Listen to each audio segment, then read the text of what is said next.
अस्सलाम वालेकुम नाज़रीन, CNN पाकिस्तान की फोरम से नसीर बुखारी आपकी खिदमत में हाजिर है। नाज़रीन, पाकिस्तान की जो सियासत है वो इंतहाई इंटरेस्टिंग दिन ब दिन होती जा रही है। जो हुकूमत के जो लोग हैं वो भी यही कह रहे हैं कि जो दिसंबर तक जो है वो झाड़ू फिर जाएगा, और उसके जो उल्ट इस तरह अपोजिशन जो है वो दावे कर रही है कि जनवरी तक जो है वो हुकूमत जो चली जाएगी। इन तमाम इश्यूज़ के हवाले से आज आपके साथ एक दो चीज़ें भी खबरें भी शेयर करनी है। तो जहांगीर तरीन साहब जो हैं वो भी पाकिस्तान आ चुके हैं। ये हमारे मौजूआत हैं, तो इन पे बात करने के लिए इससे पहले आपसे जब बात की जाए इससे पहले आपसे रिक्वेस्ट है, हमारा जो चैनल है CNN पाकिस्तान, इसको सब्सक्राइब ज़रूर कीजिएगा। नाज़रीन, 7 माह के बाद जहांगीर तरीन साहब की वतन वापसी हुई है। वैसे तो सोशल मीडिया पे आप देख रहे हैं कि जिस तरह कि वो ज़बान इस्तेमाल की जा रही है। मसलन कुछ हमारे जो सोशल मीडिया के जो लोग हैं वो कह रहे हैं कि जहांगीर तरीन साहब की तो वापसी होगी, जो ख़ास जो प्रो PTI हैं, लेकिन जलील तरीन की वो वापसी कब होगी। इस तरह की जो हैं वो मतलब जैसे जैसे तेज़ी आ रही है सियासत में, इस तरह की जो है वो वाक़यात, इस तरह की जो इस तरह ज़बान जो है वो इस्तेमाल की जा रही है। ख़ास तौर पे जो आजकल एक इंटरेस्टिंग इंटरव्यू बिलावल साहब का जो है वो जो उन्होंने BBC को दिया, वो भी हर जगह पे वो भी उस पर गुफ्तगू हो रही है, वो ज़ेरे बहस है, चाहे वो होटल्स हों, अवामी मकामात हों। तो जो उन्होंने इंटरव्यू दिया बड़ा इंटरेस्टिंग इंटरव्यू था, जिसमें बिलावल साहब ने ये कहा कि जब उनसे सवाल किया गया तो ख़ास तौर पे मियाँ साहब की जो स्पीच थी गुजरांवाला में, उस हवाले से तो बिलावल साहब का कहना था कि जब मियाँ साहब ने फ़ौजी क़यादत का नाम लिया उस वक्त बड़ा सख्त जो है वो हमें धचका लगा। और ख़ास तौर पे एक उन्होंने कहा कि नवाज शरीफ का ये जो बयानिया है ये PDM का बयानिया नहीं है बल्कि उनका ज़ाती बयानिया है, और हम उम्मीद रखते हैं कि मियाँ साहब वो कब सबूत वो पेश करेंगे। एक तो ये बड़ा इंतहाई अहम जो है वो इंटरेस्टिंग ये कमेंट्स, खास जिस तरह वो बिलावल साहब आजकल गिलगित बल्तिस्तान है और वहाँ पे ज़ोरों शोर से उनकी जो मुहिम है वो चला भी रहे हैं, हुकूमत को भी वो जो आड़े हाथों ले रहे हैं।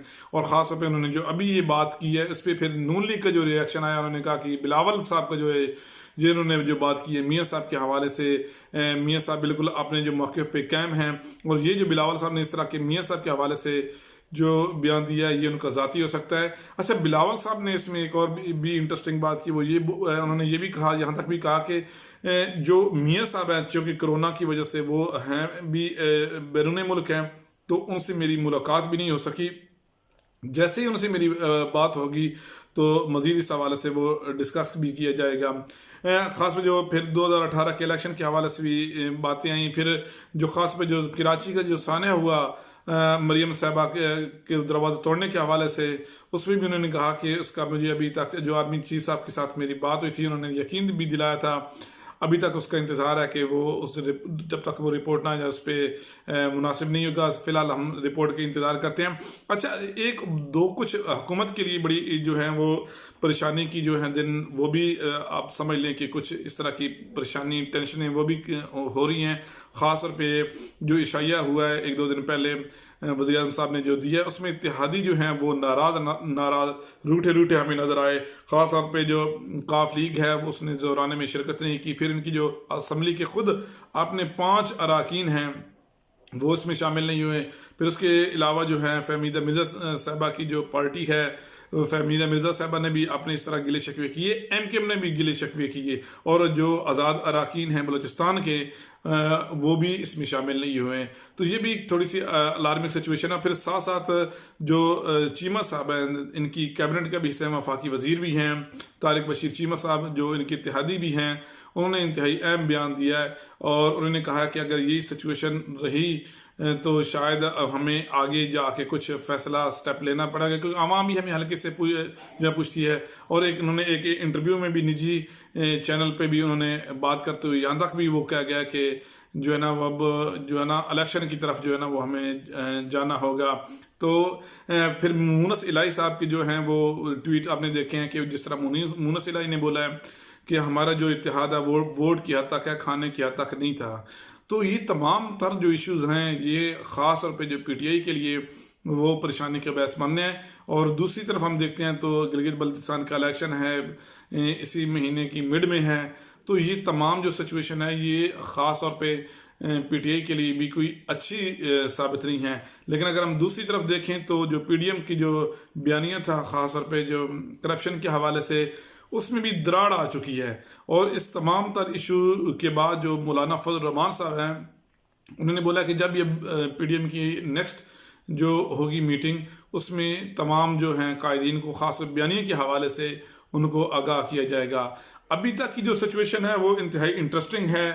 خاص طور پہ جو نون لیگ کے حوالے سے آپ دیکھتے ہیں تو جنرل عبد القادر بلوچ صاحب جو ہیں ان کے وہاں بلوچستان کے صدر تھے, انہوں نے ریزائن دے دیا. اور ریزائن انہوں نے اس بنیاد پہ دیا, انہوں نے بڑا کلیئر کہا ہے کہ جو میاں صاحب کا جو بیانیہ ہے فوج کے حوالے سے, فوج کے سربراہ کے حوالے سے, اس کی وجہ سے میں نے وہ پارٹی چھوڑی ہے. لیکن کچھ بیک گراؤنڈ یہ بھی ہیں کہ جو کوئٹہ کا جلسہ ہوا وہاں پہ قادر صاحب کو نہیں بلایا گیا. پھر ثناء اللہ زہری صاحب جو وزیر اعلیٰ بلوچستان بھی رہے ہیں ان کو بھی نہیں, کیونکہ وہ بیرون ملک تھے, بیرون ملک سے پھر وہ ابھی واپس قادر صاحب نے ان کو واپس بلایا ہے. تو وہ کہہ رہے ہیں کہ اچھا ان کا بھی ایک اور ہے کہ مینگل جو گروپ صدر اختر مینگل صاحب کے ساتھ ان کا جو زہری قبائل شروع سے بڑی پرانی بیک گراؤنڈ, ہم آگے جا کے پھر آپ کے ساتھ ان تمام ایشوز کا ذکر بھی کریں گے. ان کی آپس میں کلیش چل رہی ہے. تو اختر مینگل صاحب نے دھمکی دی تھی کہ اگر ثناء اللہ زہری صاحب شامل ہوئے تو میں شامل نہیں ہوں گا, جس کی وجہ سے پھر میاں نواز شریف صاحب نے جو ہے وہ ان کو انوائٹ نہیں کیا. یہ تمام تر ایشوز یہ بھی تھے اس کا ایک بیک گراؤنڈ. لیکن سچویشن پھر کے پی کے جو نائب صدر ہیں مسلم لیگ نون کے, اس طرح کچھ باقی بھی ہم نے دیکھا کہ ان کے جو ایم پیز ہیں وہ بھی ناراض جو ہے نا وہ نظر آ رہے ہیں. خاص طور پہ جو میاں نواز شریف صاحب کا جو بیانیہ ہے, تو دن بدن جو ہے سچویشن جو ہے یہ بڑی انٹرسٹنگ اور بڑی جو ہے وہ منی خیز ہوتی جا رہی ہے. اچھا جو دسمبر کی باتیں ہو رہی ہیں, اور دسمبر کی یہ بھی ہیں کہ اس میں کچھ جو پاک آرمی کے جو جرنیل ہیں ان کی ریٹائرمنٹ ہونی ہے. شاید پیپلز جو ہیں اپوزیشن کی جو لوگ ہیں وہ اس امید پہ ہیں, اس تمام جو ہیں وہ سچویشن پہ کہ شاید ان کے جانے کے بعد اور کچھ نئے لوگوں کے آنے کے بعد شاید کچھ جو سچویشن ہے وہ کچھ بہتر ہو جائے. ابھی جو جہانگیر ترین صاحب جس طرح ان کی واپسی ہوئی ہے, پھر ان کے اوپر سوالات بھی ہوئے ہیں کہ جو آپ اپوزیشن کی جو الزامات جو آپ پہ لگا رہی ہے اس حوالے سے کیا کہتے ہیں, لیکن انہوں نے خاموشی رکھی. اس میں ایک اور بڑی انٹرسٹنگ وہ چیز ہے کہ جیسے ہی وہ لاہور ایئرپورٹ پہنچے ہیں تحریک انصاف کا کوئی بھی کارکن ان کو لینے کے لیے وہ نہیں آیا. اچھا پھر اسی طرح جو ان کی آپس میں بیانیے ہیں پی ڈی ایم کی جو اپوزیشن خاص طور پیپلز پارٹی اور مسلم لیگ نون کے حوالے سے, تو جو سلیکٹڈ کی بات ہو رہی تھی اس میں جو ترجمان ہیں نواز شریف صاحب کے اور مریم صاحبہ کے محمد زبیر صاحب, انہوں نے بولا ہے کہ سب سے پہلے جو لفظ استعمال کیا گیا تھا سلیکٹڈ کا, وہ خود جو ہے وہ بلاول صاحب نے سب سے پہلے تجویز دیا تھا. تو جو خاص طور پہ جو ہمیں یہ نظر آ رہا ہے جو آنے والے دن کے لیے کہ جو پی ڈی ایم ہے اس میں جو دراڑ ہیں وہ پڑنی شروع ہو گئی ہیں, اور سچویشن جو ہے وہ کافی جو ہے وہ ہمیں گمبھیر نظر آتی ہے. اور خاص طور پہ دیکھنا یہ ہوگا جو آنے والے جو دن ہیں اپوزیشن اور تحریک انصاف کے لیے. تحریک انصاف کا سب سے جو بڑا چیلنج ہمیں نظر آ رہا ہے وہ ہے مہنگائی پہ کنٹرول کرنا. اور ایک سائڈ پہ ہم دیکھتے ہیں کہ تھوڑا کرونا جو ہے ایک دفعہ پھر جو ہے وہ سر اٹھا رہا ہے, اور دوسری طرف جو مہنگائی کا جن ہے وہ بھی دن بدن جو ہے وہ بے قابو ہونا شروع ہو گیا. آگے آنے والے دنوں میں ہو سکتا ہے کہ سننے میں یہ کچھ آ رہا ہے کہ چینی ہے وہ درآمد کی گئی ہے 15 سے 20 روپے کی جو ہے وہ شاید جو حکومت ہے وہ ریلیف دے گی. کچھ نہ کچھ اس میں بہتری لانے کے لیے وزیر اعظم پاکستان جو ہیں وہ خوشام بھی ہیں. دیکھتے ہیں کہ آنے والے دن کے لیے جو خاص طور پہ جو مہنگائی کا جن ہے یہ اگر کنٹرول نہ ہوا تو خود یہ جو آج لوگ جو خان صاحب کے ساتھ ہیں ہو سکتا ہے کہ آنے والے دنوں میں یہ لوگ جو ہیں وہ پی ڈی ایم کو سپورٹ کریں. تو ناظرین امید ہے آج ہمارا جو ویل آگے آپ کو پسند آئے گا. ہم آنے والے دنوں میں بھی مختلف موضوعات پہ سیاست کے حوالے جو پاکستان کا دن بدن آپ کو جیسے ہی نومبر کا مہینہ دسمبر کا مہینہ آتے ہیں یا دھرنے شروع ہو جاتے ہیں, احتجاجی ریلیاں شروع ہو جاتی ہیں, کیونکہ اب اپوزیشن کا جو مین فوکس ہے وہ ہے سینٹ الیکشن ہے. تو دیکھتے ہیں سینٹ الیکشن سے پہلے کیا تبدیلی آتی ہے. تب تک کے لیے ہم انشاءاللہ اور کے نئے موضوع کے ساتھ آپ کے ساتھ حاضر ہوں گے. آپ کا میزبان نصیر بخاری CNN پاکستان کے فورم سے آپ سے اجازت چاہتا ہے. اپنا خیال رکھیے گا. خدا حافظ.